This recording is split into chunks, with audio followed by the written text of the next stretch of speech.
and welcome back to my channel. It's your girl Tracy, back again with another one. Ew, my face feels so tight. So today, you guys, y'all are gonna sit with me, have lunch with me, and I will be telling a story. This is gonna be our very first story time. I've been putting off story times for the longest time because my stories are a bit wild and my mom does watch my channel, so you know what I'm saying, I'm trying to give her like a heart attack or whatever. But these are all stories from back in the day, child. Way before now, so hopefully, you know, she doesn't get any palpitations or nothing like that. But I hope that you guys enjoy this. Let me show you what I'm going to be eating. There's some macaroni in there, some coleslaw. The orange bits that you see is butternut, and there's some beef pieces in there as well. And of course, some fruit. I've got some grapes, a narchi, an orange. Yes, I'm going to eat all of this. My water and juice as well. I would advise that you guys also grab yourself a snack because yeah, guys, yeah, and some water too, maybe some tea as well, because it's about to get crazy. All right, I'll see you guys in the next clip. I'm literally gonna have to be holding the stick with one hand while I eat with the other, so I hope that you guys can see me. My heart is even beating fast. This is the story of the time that my dad beat up my boyfriend, my then boyfriend, and I blacked out in the same day. Right, like all of this happened in the same day, right? Okay, so you guys, this happened a little while ago. I'm not even sure like what year, like I'd have to calculate, and I don't have the brain cells for that right now. But I think I was about like, I want to say I was like 17, maybe 18. Will you keep quiet? About 8 years ago, roughly. So it was a long time ago, okay? Y'all can't judge me for this because it was a long time ago, okay? Anyway, so the way that I remember this day, right, I'm just gonna skip and try and give you like as much of the important details as possible. All I remember about this day was the lights were off that day, right? There was this whole load shedding thing going on. If you live in Malawi, you've lived in Malawi before, you know load shedding is real. Not even just in Malawi, like I feel like most parts of Africa, load shedding is like reality. Okay, so I'm there outside. At the time we hadn't, like my parents hadn't finished building their house yet, so we used to stay at my cousin slash family friend's house. Every time we go to Malawi, we would go live at their place, right? So all of this is happening at their place. I'm gonna call my cousin Narchi. Okay, so there's not too many characters you need to know. All you need to know is my cousin Narchi and my ex-boyfriend Orange. I'm there chilling with my cousin Narchi, just right by the gate, and then next thing you know, my ex-boyfriend like pulls up right in the car that he used to use from his house, and he's like, you know, what are you guys doing, whatever, babe, I want to go get a haircut and you should come with me. So I was like, cool. By the way, this is like my very first boyfriend ever. Okay, second-ish, but my first relationship really like wasn't even really a relationship, to be honest with you. Like I consider him as one of the first real boyfriends. Like I hadn't even really kissed the guy before this guy, right? So he's like my first. So I go with him to get his haircut, and then I think on our way back home, I start talking about how like I want to drink. I think I'd gotten like money to like tweeze my brows. Child. I told my mom I needed money to tweeze my brows, but like I knew what I wanted to use the money for, and like I don't blame my mom anymore these days. Mom, I don't blame you for having trust issues with me because I've done you dirty too many times, child. Listen. So anyway, so me and my boyfriend agree on his way like to drop me, that I'm just gonna go inside, freshen up, and then he's gonna come pick me up. We'll go get some liquor and we'll go drink, right? Me and this boyfriend, all we ever really did was drink, honestly. Like I can't really remember too many times when we were hanging out and we weren't really drinking. And he was like much older at the time, so I was like 17, 18. I think he was like 23, 24, if I'm not mistaken. So he drops me at my house, I freshen up, whatever, you know what I'm saying. He comes and he picks me up again in his job, and we go to, if anyone's watching who stays in Lilongo, like knows Malawi properly, this was in Area 47, yeah. So we went by Bandilo. That's where we went to go get our beverage, right? So we go there, and like alcohol is really cheap in Malawi. You can imagine that I was able to afford a bottle of gin with tweezing money, like money for tweezing my brows. I could buy gin. Oh my guys, that ball. So we'll go by Bandilo, we get this gin. I think he also got like a bottle of something else. I can't remember if he bought alcohol or not, but I think he did. And then we took all of this alcohol and we went to the spot that was just fairly new then, called Mbowe. Continue. So we go by Mbowe, you know, we're drinking, whatever. I can't remember if we started drinking in the car or if we started drinking when we got to Mbowe, but we're drinking is all that matters. We're drinking, everything is cool, you know what I'm saying? I go from being like, you know when you go from being sober to like feeling the alcohol, like, yeah. So I remember like feeling, you know, kind of tipsy, feeling good. We're still drinking and all of that. I think at that point now my boyfriend's like, okay, like you're starting to get, you know, like I can see that you're tipsy, so maybe I should go drop you home because it's getting late. Around the time he's saying it's getting late now, it's probably like around maybe like 4, I think. I want to say like 4ish, past 4. Like I need to go to the bathroom. And I remember he also went to go get me water. Right, I might be messing up the timeline, but guys, because it was a long time ago. This is the last thing I remember. I go to the bathroom, I pee, and then I go back to the car where we parked his car, and I remember seeing my cousin, my late cousin, may his soul rest in peace. My other cousin, not Narchi, different cousin. So like I'm there like, yo, cuz, like, cuz. And he had a bottle of brandy, right? So everybody's drinking. There's just a bunch of alcohol mixed together, everybody's drinking. And the last thing I remember is taking the bottle of brandy, but like after that, what you're gonna hear is things that I heard from other people because I don't remember. I remember picking up the bottle. I don't remember drinking from it, but then I remember like just laying in the back of the seat. And I think I was telling myself that I need to just lay down for a little bit, but allegedly I had chugged the bottle of brandy. I guess that's why I was so out of it. So my boyfriend, I guess, and at that moment he still thinks I'm like, it's not that deep, right? Like I'm drunk, but like he doesn't know how severe it is. Like I told you, I'm blacked out. At that point I don't remember anything that happened until the next day, next afternoon. Bruh. Eventually my boyfriend sees that, okay, this girl's like drunk, I can't take her home like this. And he tried to take me to his cousin's house, and apparently they tried to like rub milk on my feet. I don't know if it was milk with rice or rice water or milk with, I don't know, like they tried to rub something on my feet to like sober me up. Apparently that's supposed to sober you up, but it didn't work. Meanwhile at home, it's now like maybe like 5. At home they start asking questions. Where's Tracy? They're asking questions and everyone's just like, we don't know. Anyway, my cousin at first is like, hey, like me, I don't know where this, because he's trying not to snitch. I was like, I don't know where this girl is. And they're trying to ask around because they're getting worried, right? Like in Malawi, children go missing all the time. So they're getting worried and they're trying to find out like, where's Tracy? What's happening? Where did she go? Why is she still not home? Because ideally I would never be home past that time, right? I think back then my curfew used to be like 4:30. My curfew now is like 6-7 p.m. max, but like back then it used to be like 4:30. Anyway, so my aunt ends up calling, because she knew that I was in a relationship with this guy. Like she knew that we're seeing each other, so she ends up calling the mother, right? Because they're friends and we live like just short distance away from each other. My aunt calls Orange's mother and she's like, yo, like we're looking for Tracy, like have you seen her? She at your place maybe? And Orange's mom is like, nah, Orange actually stole the car keys and he went out without, like he just took the car keys and he left with the car. We also don't know where he is. We've been looking for him. So then now they're looking for their son. I'm being looked for at my house. He's trying to sober me up, and then eventually what he does is he brings the car close to home, but like not within like eyeing distance from the gate, like from my cousin Archie's gate. And then he calls my cousin like on the phone, like, yo, come through, like your cousin is tripping, like she's like really drunk, like we need to try and do something to sober her up. So then apparently, again, these are things that I'm being told, yeah? So then my cousin Narchi comes out and he sees me and he's like, yo, like they're looking for her at home, like we need to sober her up and get her home, at least sober her up enough to like get her into the house and put her to bed or whatever. She'll deal with whatever drama that happens later, but at least we should get her into the house, right? My cousin Narchi is like, you know, trying to slap me up, trying to wake me up, and in the beginning my cousin is like patient and he's like, Tracy, like wake up.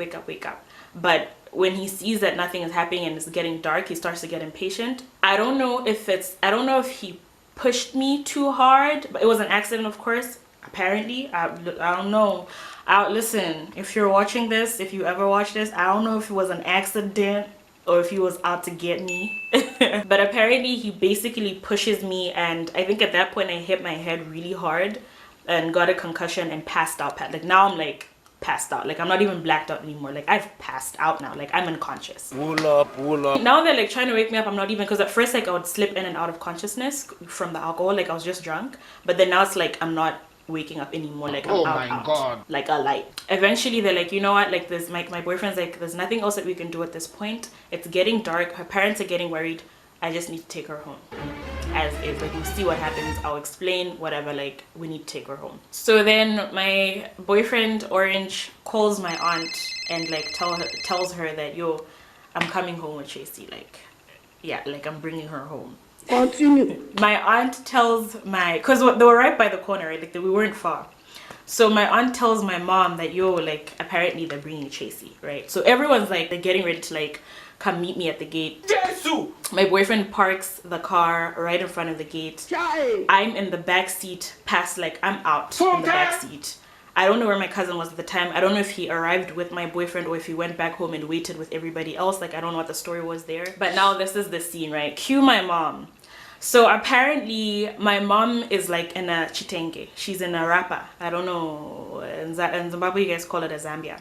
And she, as soon as she gets out the gate, because she gets out the gate and she's like looking into the car, right? Obviously, because she's looking for me. And she sees me like splurred out in the back of the seat, and she loses it. Anybody that knows my mom knows that she is a dramatic. But I mean, at that point, I understand, right? So she loses it, like she loses it, takes off her Zambia. This is what I hear from my cousin. Takes off her Zambia and she's being hysterical, she's crying, she tosses herself onto the road and she's shouting all kinds of things like, no, I want to die, you know, my daughter is dead. I don't know, like she's just saying a whole bunch of crazy stuff. Like if you've ever watched a Nigerian movie, I could imagine that's exactly how my mom was behaving. So then my dad is also on his way out. He hears the commotion. Before he even gets out the gate to see what's happening, he hears my mom tripping. So I think he's already made up his mind that, you're like, I'm gonna kill somebody. I don't know if I'm gonna kill my own daughter. I don't know if I'm gonna kill someone's son, but someone's catching hands. Somebody is catching hands. So on his way out, he like grabs onto a branch. There was like a guava tree on the way out. Grabs a branch and like breaks it right off like that. Gets out, doesn't ask questions, like a bull, goes straight to my boyfriend. I don't even know if he saw me in the car or not. Goes straight to my boyfriend and he claps.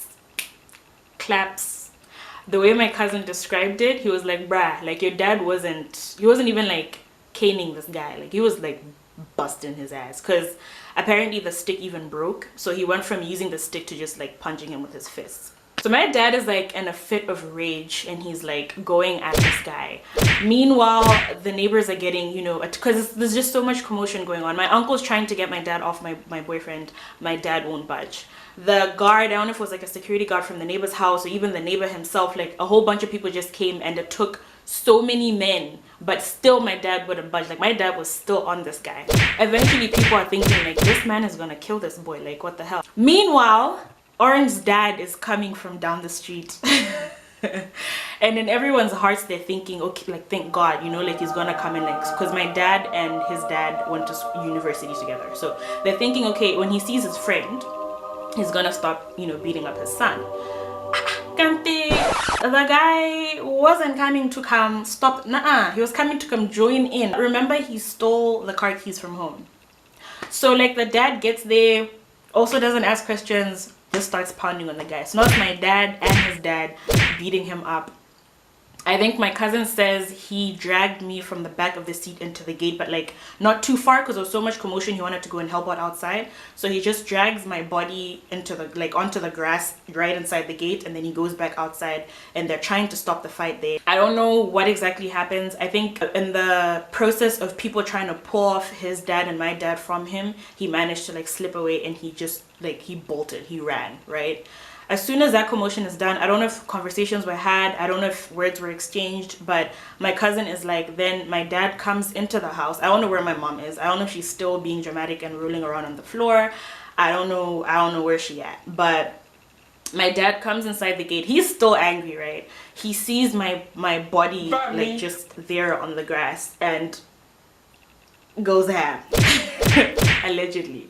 And allegedly, but from that day I have a scar that's still there that is a reminder of the fact that my dad really did go ham on me. He sees my body and he's just still pissed, so he's like kicking me and like, you know what I'm saying? I'm not trying to make my dad sound like awful, but yeah, like I can understand the situation. He was just like really mad, so he's kicking me and he's, you know, doing all of that and he's hitting me, and my cousin had to literally come and be like, you're like, you need to chill out, like you're gonna hurt this girl, like just relax. So I don't know if it was my cousin that managed to talk him down or who talked him down, but someone talked him down and he eventually let me go. Cue what I remember again.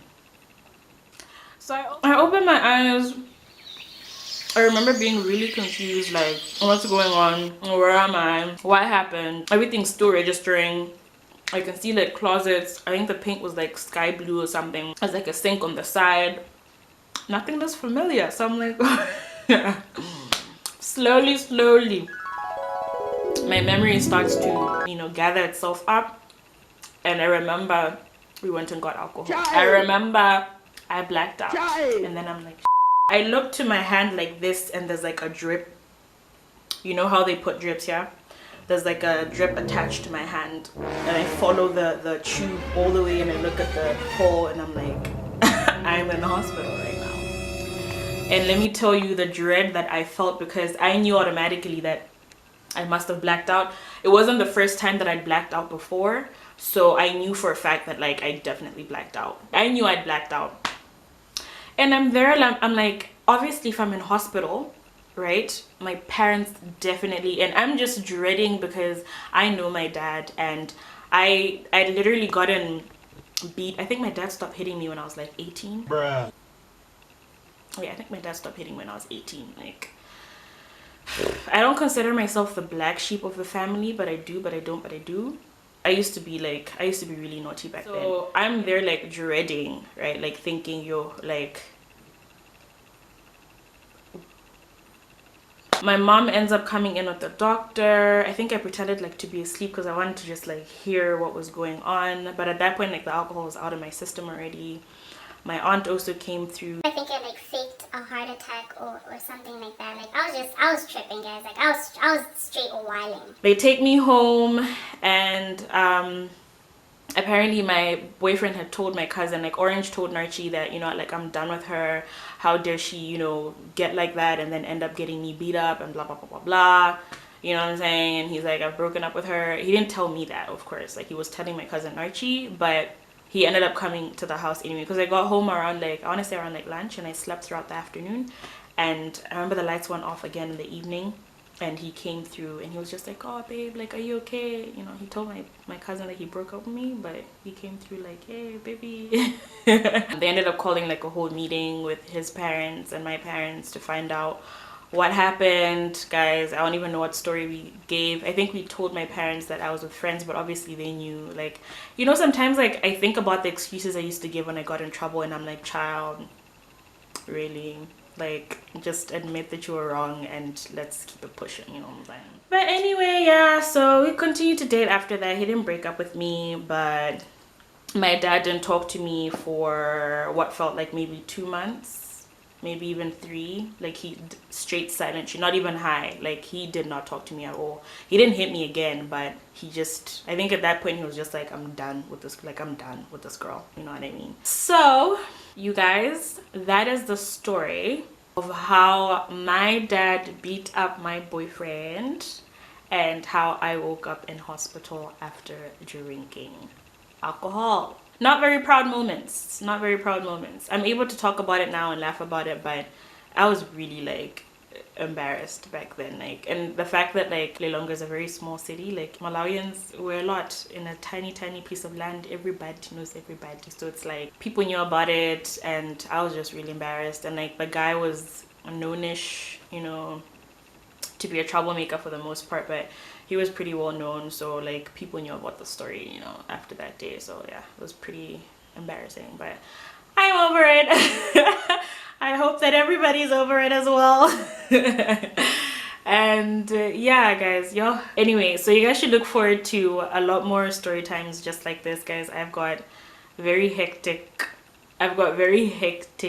stories. I've done and been through the most, so please be looking forward to that. I'm gonna either add this to the blackout series because I have a lot of stories of me blacking out. I don't know if I should just make it one storytime series or separate the storytime series into relationship stories and blackout stories. Anyway, guys, so I hope you liked my story. If you did, please remember to give it a huge thumbs up. Whatever comments you guys have, put that down in the comment section below. If you have any crazy stories like this one, please be sure to share it with me down in the comment section below. If you guys would like to see more videos like this, please let me know again in the comment section below. And before I forget, before we go anywhere else, please make sure to click on that red subscribe button below because you know you want to be a part of this family. You know you want it, so do it. Otherwise, I'll see you guys next time. Thank you so much for watching. Bye.